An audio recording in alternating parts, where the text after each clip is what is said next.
그럴까? 한약에서 보는 의료윤리에서 동서양의 접점이라고 부를 만한 게 이 덕윤리 사상입니다. 이 덕윤리 사상은 매우 동양의 윤리 사상과 유사한 점이 있습니다. 이 영화에서 이런 대사가 나오죠. Manners makes man. 이게 덕윤리 사상을 정말 잘 표현한 말이라고 생각합니다. 매너가 사람을 만든다. 이게 도대체 어떤 의미일까요? 매너가 사람을 만든다는 말이. 자, 전번에 보여드렸던 거죠. 한번 볼게요. 다시 한번. Nope. 아이고. Nobody fucking warned me that nursing exam questions were going to be like, alright, your patient has flatlined. What do you tell the patient's family? A, the patient has died. B, the patient is dead. C, the patient is deceased. Or D, the patient has passed away!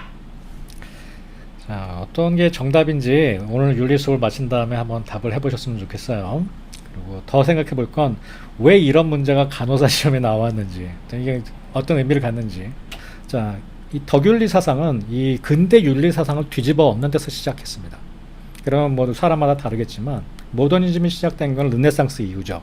산업혁명 이후라고 볼 수도 있겠죠. 더 좁아있게는. 어쨌든 근데 중세로부터 크게 분리되는 것은 르네상스 이후니까 1600년대부터 모더니즘이 시작했다고 보고 1960년대 정도부터 이 모더니즘이 붕괴했다라고 우리가 생각했었죠. 그 포스트 모던 시대가 왔다. 덕윤리 사상은 이런 시대적 배경을 안고 있습니다. 그러니까 모더니즘이 가졌던 여러 가지 한계점들을 어떻게 우리가 극복할 것인가. 그것이 의학 분야에서도 일어났고, 뭐 윤리학, 사회학, 뭐 심리학 모든 분야에서, 심지어는 미술, 음악, 무용 분야에서도 다 포스트 모더니즘 운동이 시작됐죠. 다르지 않습니다. 그래서 한약의 어떤 현재 위치를 이해하는데 덕윤리 사상도 매우 어떤 여러분들한테 인사이트를 줄 겁니다. 근데 그 사상들이 어떤 문제점을 낳았나요? 상대주의, 주관주의, relativism, subjectivism, skepticism, perspectivalism, pragmatism. 프래그마티즘은 근대 사상이라고 볼 수도 있겠지만 포스트 모던 사상이라고 제가 넣었습니다. 모던 사상, 근대 사상, 그 합리적인 이성주의에 대한 비판으로 이런 다양한 생각들이 등장하기 시작했죠. 그 모더니즘에 대한 비판 의식으로. 어떤 이런 그 에피스테몰로지들이 등장하게 되면서 근대에 품었던, 우리의 근대에 품었던 어떤 환상이죠. 보편적인 진리가 우리 이성으로서 도달할 수 있을 것이라는, 우리의 이성으로서 보편적인 어떤 진리에 도달할 수 있을 것이라는 과학 제일주의, 사이언티즘, 이런 것들이 붕괴하기 시작하면서 나타난 현상들입니다. 그래서 이 현대 윤리가 등장하게 되는데 도덕의 구성 요소에는 분명히 도덕적 의무 의식과 당위성을 강조하는 이성적, 관념적 측면과 함께 인간의 본능, 욕구, 감정, 관심, 이익 추구 등을 토대로 한 경험적 사실적 측면이 있다. 새로운 규범은 이러한 양자가 통합되어야 한다. 근대 윤리사상에서는 저런 본능이나 욕구나 감정, 이런 어떤 개인적인 추구, 이런 것들을 다 무시했거든요. 그러니까 보편적 원리를 찾아가려는 노력이었어요. 공리주의도 마찬가지, 의무론, 데온톨로지도 마찬가지. 다 보편적인 원리를 수학 원리처럼 윤리학에서도 찾아갈 수 있다고 접근했던 게 근래 윤리 사상의 특징입니다. 그래서 제가 칸트의 데온톨로지가 맹자가 우물가에서 아이를 구하는 행동이랑은 정반대 척점에 있을 수 있다라고 얘기한 겁니다. 그 두 가지가 굉장히 비슷해 보이잖아요. 누구라도 저 상황이 되면 구할 것이다라는 생각이. 근데 맹자의 그 사상에는 선하다는 그 감정, 그리고 구해야겠다라는 그 의지, 이런 것들이 바탕이 돼 있는 반면에 칸트의 의무로는 어떤 게 더 이익이 되겠는가, 온 지구에, 온 인류의 이익이 되겠는가 하는 그 원칙의 측면, 행위에 더 초점을 맞추고 있거든요. 그래서 맹자의 사상 같은 거는 매우 그 현대 윤리 사상과 흡사합니다. 앞으로 좀 그런 얘기들을 해볼게요. 그래서 개인의 욕구와 감정을 도외시한 근대 윤리 사상에 대해서 이제 불만이 일어났죠. 저런 것들이 윤리의 윤리적 결정과 윤리적 행위의 중요한 부분인데 저걸 무시할 수가 있는가. 그러니까 근대가 계속 이성에다만 초점을 맞췄잖아요. 그리고 과학기술 발전을 통한 새로운 윤리적인 문제가 대두했죠. 그전에는 없었던. 그리고 그런 것들을 기존의 윤리관으로 해석할 수가 없었고요. 어떻게 배아복제나 생명 연장을 중세시대 기독교적 윤리관으로 해석할 수가 있겠어요? 뭐 저는 없다고 생각하는데, 뭐 새로 이런 것도 마찬가지죠. 사회 문화적인 변화, 페미니즘이나 뭐 애니멀 라이트 이런 거 예전에 없었던 문제거든요. 근데 이런 것들을 해결하기에 근대 윤리 사상이 상당 부분 해결할 수 있었겠지만 좀 미흡한 점을 드러내면서 새로운 것들이 요구된 겁니다. 그래서 현대 윤리 사상은 사실 그 다른 학문이랑 떼서 생각할 수가 없죠. 뭐 철학이나 뭐 예술이나 순수 학문이나. 제가 근대에서 탈근대를 이렇게 제목을 붙였는데, 그래서 뭐 이 세 개가 가장 중요한 세 가지 그 윤리 사상으로 뽑힙니다. 그 의무론, 목적론, 그리고 덕윤리. 행위 중심의 윤리에서 성품 중심의 윤리로 뭐 발전됐다, 변했다 이렇게 볼 수 있는데, 저 성품이란 말이 그렇게 쉽지 않습니다. 그리스어로 아레테, 아리스토텔레스가 주장했던 그 아레테라는 말은 한마디로 사람이나 사물에 있어서 그 특이성에 따른 최선의 상태라는 말이고요. 뭐 덕이라든지 성품이라든지 뭐 이렇게 번역을 합니다. 이따가 좀 자세히 설명할 거고, 또 여기 이벤트 중심에서 객체 중심, 이벤트 중심, 객체 중심은 여기 보여드리면, 이 둘 중에 어떤 게 이벤트 중심이고 어느 게 객체 중심인 것 같습니까?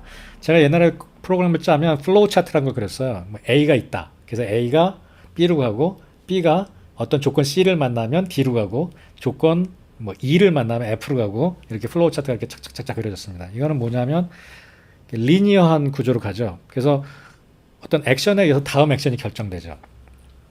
뭐 가지를 쳐나가긴 하지만 리니어하게 가는 시간 속성을 갖고 있습니다.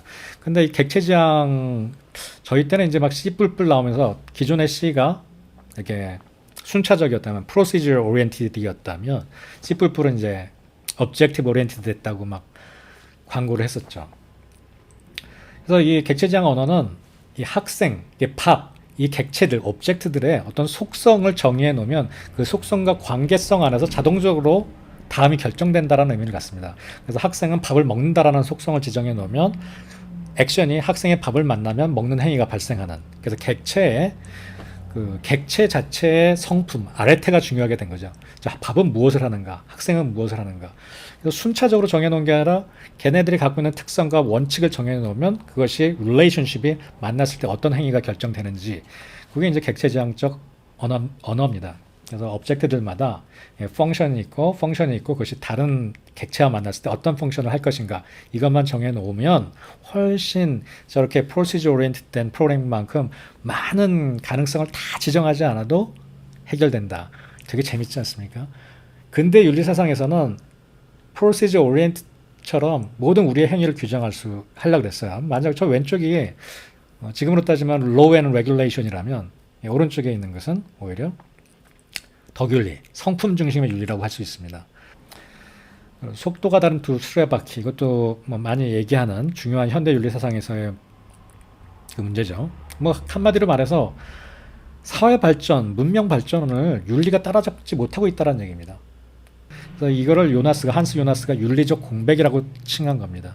윤리적 공백은 사실 대부분 이제 윤리적 공백이 요나스 얘기가 나올 때는 환경 문제를 얘기하죠. 뭐 일본이 지금 막 이렇게 그 핵 폐기물 바다에 넣어놓고 하는 것들이 다 윤리적인 문제잖아요. 그 뭐 국가적 힘으로 결정해야 되는 게 참 슬픈 일인데, 그 차이를 다 윤리적 공백이라고 요나스가 부른 거예요. 이런 것들을 해결하는 게 현대 윤리학의 중요한 과제죠.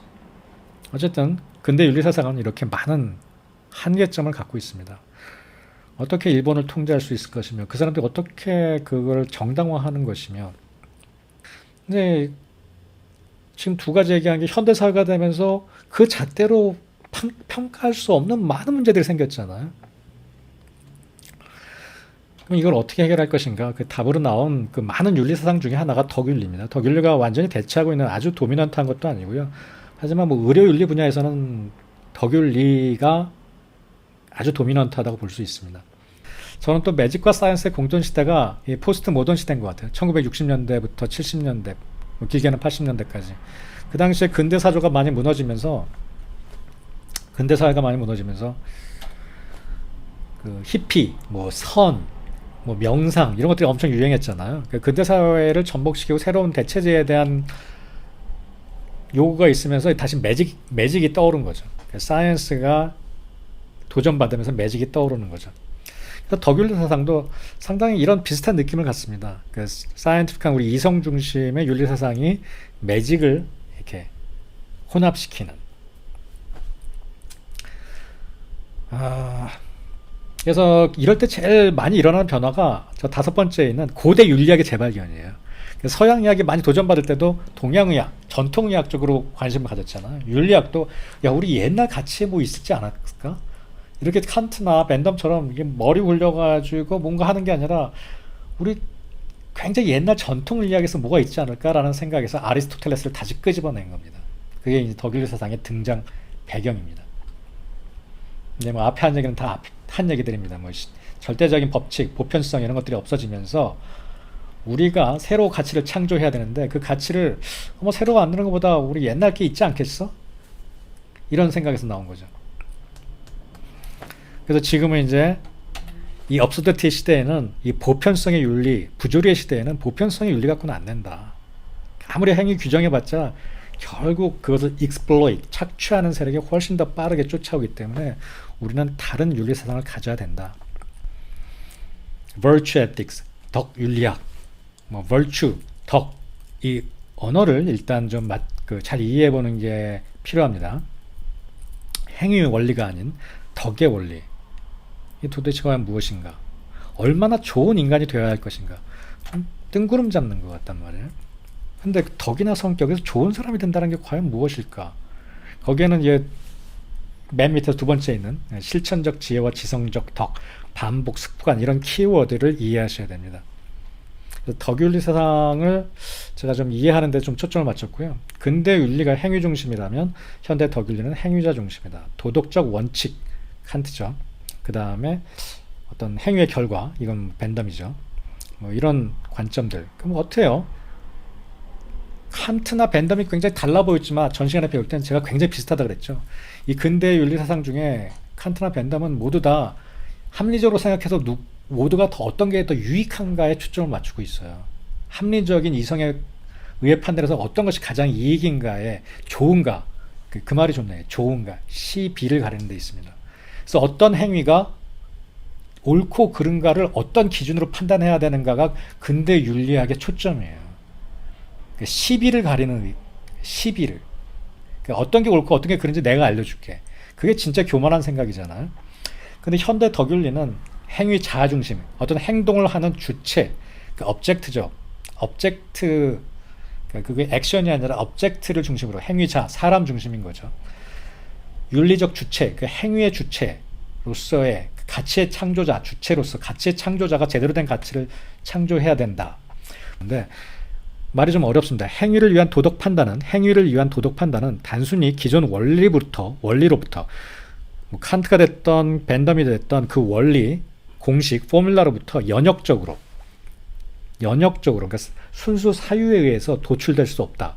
왜냐하면 그것들은 구체적인 상황에 내재하는 자기 나름대로의 독특한 선, 이 선입니다. 제가 선악 얘기할 때 좋고 나쁨이 독특한 선, 되게 좋은 것에 대한 선을 포함하지 않기 때문이다. 이런 맥락에서 나온 또 연구사조가 뭔지 아세요?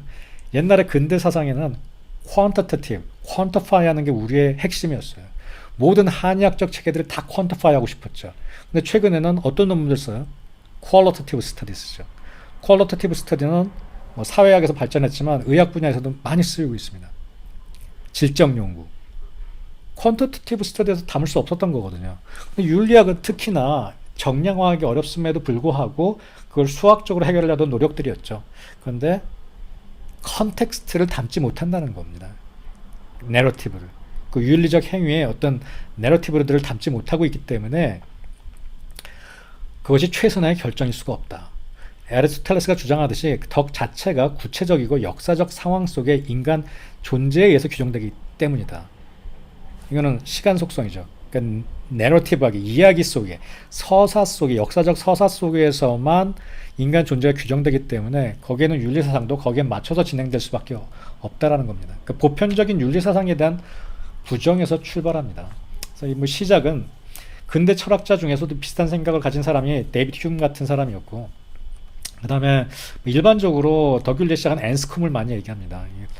앤스콤은 정말 흥미로운 인물인데 영국 사람이고요. 뭐 트루만이 저기 옥스포드에 박사학위 받으러 왔는데 그 뭐 못 받게 막 책도 쓰고 얼마나 트루만이 살인자인지 뭐 이런 얘기 쓰고 뭔그 트루만 그 핵폭탄 뭐 그한 때인가 떨어뜨렸을 때 복도에 나와서 기도했대요. 막 울부짖으면서. 그러니까 이 사람은 그 선, 좋음에 대한 게 확실했다는 사람이죠. 그러니까 이것이 원리가 아니라 우리가 좋게 생각하는 그 이상적인 선이 있지 않을까. 그래서 앤스콤이 1958년이니까 되게 오래전이에요. 그때가 이제 시초라고 보고요. 여성분이에요. 근데 이게 이제 주로 이제 곽광받기 시작한 거는 80년대 미덕 없는 시대에서 등장한 철학자 맥킨타이어가 이거를 이제 좀 더 보편적인 그 스테이지로 올려놓은 거죠. 그래서 앤스콤, 맥킨타이어가 주로 많이 거론이 되고요. 저는 이 시간 갭이 좀 흥미로운 것 같아요. 1960년대부터 이제 이런 생각이 계속 대두됐는데 실제 이제 좀 현실에 이 덕율리 사상이 적용된 거는 1980년대부터. 뭐 의학 분야도 똑같다고 생각해요. 예. 현대 덕율리의 대표적인 사람은 마이클 샌델. 그 우리나라에 와서도 강의했잖아요. 예, 이런 사람들이 이제 지금 덕율리를 이끌어 나가고 있는 사람들이에요. 이성거보다 감성을 중요시하고 이런 말들이 굉장히 공허한데 하나하나 봐보죠. 앤스컴의 덕윤리학.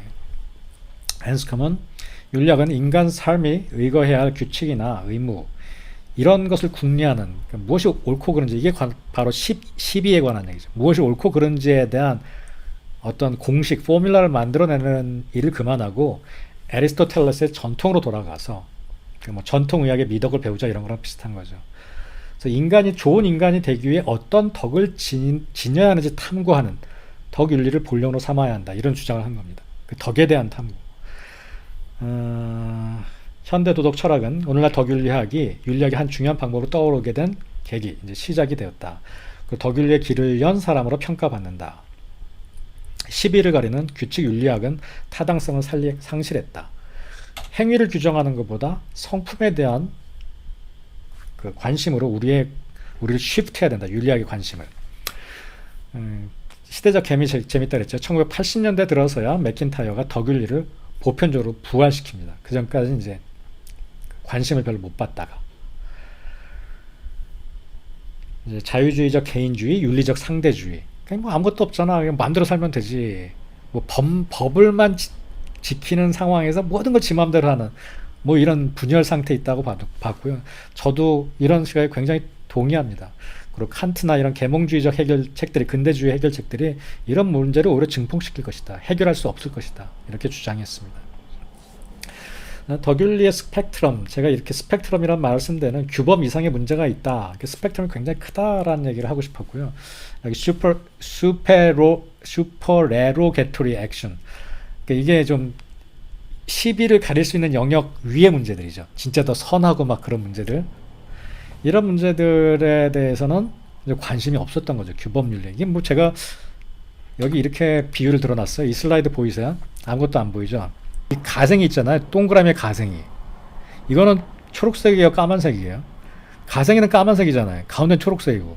근데 주변은 초록색인지 까만색인지 구분이 잘 안 되잖아요. 판단을 못 하겠잖아요. 근데 그 규범윤리학들은 여기다 관심이 제일 많았어요. 이 가생위에 있는 게 이런 원칙에 의하면 까망이야. 이런 원칙에 의하면 파랑이야. 그래서 이거를 딱 규정짓는 원리를 발견하고 싶었던 거죠. 그러니까 초록과 까망을 규정짓는 하나의 원리. 그러기 위해서 트롤리 실험 같은 사고 실험을 한 거예요. 극단적인. 그러니까 그거는 누가 봐도 답이 안 나오는 얘기거든요. 그러니까 이 맨날 이 가생이 거를 완벽하게 우리가 까망, 초록을 구별할 수 있으면 우리가 다 해결될 거야. 이건 윤리학의 기본 원칙이니까. 그런 식으로 접근했던 게 근대의 규범 윤리 사상입니다. 근데 그때 동의해서 했던 건 뭘까요? 이 가운데 있는 명확한 초록색입니다. 이걸 선이라고 봅시다. 여기를 악이라고 보고, 이걸 B라고 보고, 이걸 C라고 봅시다. 그때 이 가생에 있는 것을 무엇으로 규정해야 되는가? 배아복제나 뭐 이런 게 아니라, 혹은 뭐 트롤리에서 어떻게 죽이고 살리고가 아니라, 우리 진짜 초록색 있잖아. 그것도 정가운데 있는 초록색. 정의, 용기, 사랑. 이런 것들을 어떻게 더 잘 시킬지에 대해서 우리가 관심을 아예 안 가졌던 게 근데 규본 윤리였어 라는 생각을 하게 된 거죠. 굉장히 합리적이지 않습니까? 그죠? 말 되죠? 자, 그 규범, 그 덕윤리를 이해하기 위해서 몇 가지 키워드를 제가 써놨는데, 아르테, 에티케, 프로네시스, 에우다이모니아, 요 네 가지 단어를 잘 이해하시면